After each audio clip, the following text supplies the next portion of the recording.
you, Dan? Hi, Dan.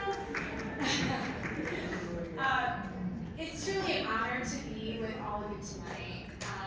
When our founders, Warren and Brenda Foles, started David's Refuge, there is no possible way they could have believed or thought that David's Refuge would turn into the organization it is today. Much like your founders. I love the PIG acronym. I think that's brilliant. It's amazing.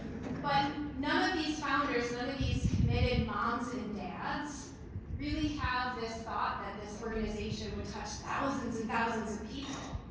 What they're doing is they're coming together because there's a true need through their own shared life experience. And that's exactly what started David's Refuge. Warren and Brenda Foles cared for their son David when he was diagnosed at age 8 with Batten's disease. And for 13 years, his disease progressed, and they saw firsthand what happens to a mom and a dad when they also are thrust into the role of becoming a full-time, unpaid family caregiver. We can all think about this. We can all understand it. Many of you in the room know firsthand what comes with being a full-time, unpaid family caregiver and the signs and symptoms of caregiver burnout that no one in our community likes to talk about. Anyone agree? So what we get to do every single day at David's Refuge is collaborate and work with organizations just like yours, Dan, Bruce, Rachel, and your whole staff.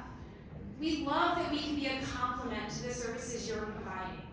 We love that the things that you are doing, that you are willing to come in and talk to our staff about with excitement so that we don't do the same thing. We don't want to do the same thing as you. We want to complement the great work you're doing.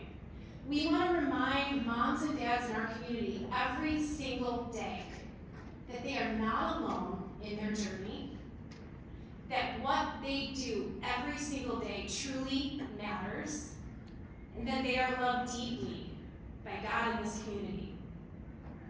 So I'm going to actually challenge all of you right now with two things, because at David's Refuge, we're not just doing one thing. We're not always focused on the caregiver, although that is our mission.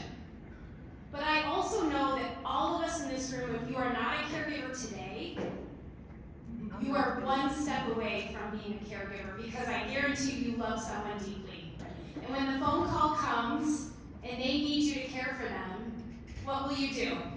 Will you say no? You will drop everything and you will become a full-time unpaid family caregiver, because that's what we do. That's how we love. So one thing I'd like to challenge you all to do today is think about your own personal well-being, your wellness, because you are of no use to anyone around you or the people you work with if you are running on empty. So I want you to think about that oxygen mask. What can you do starting right now to start pouring into yourself so that when that call comes, it might knock you over. It might be a little wave. You might stop and have to regroup, but you're not going to be hit by a tidal wave and taken out for good. You're going to get back up, and you're going to say, you know what? I already know how to care for myself, and that is the only way I can care for those around me who rely on me and need me.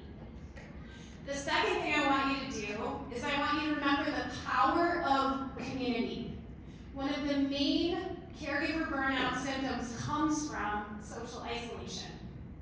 Isolation is a key component that comes when you are now in this role of full-time caregiving, because you lose track of the people around you.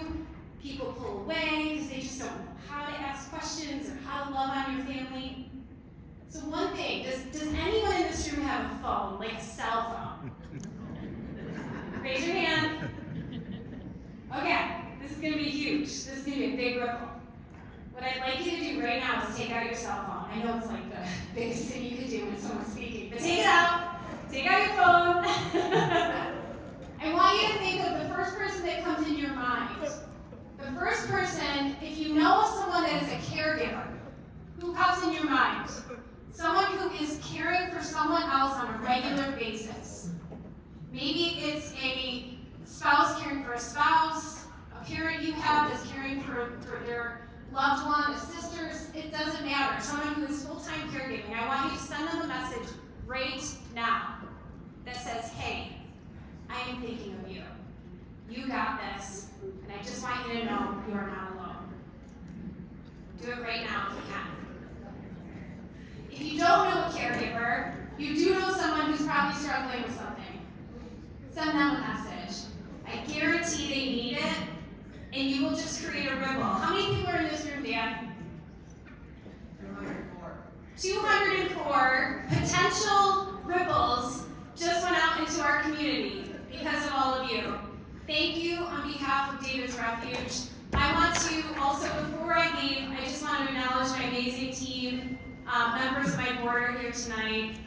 I am just the voice. Sometimes they put me on a podium with a microphone, but it's really a team effort that makes David's Refuge possible, and we would be nothing without them. Thank you for this honor tonight. It's a privilege to stand amongst all of you. Have a beautiful night.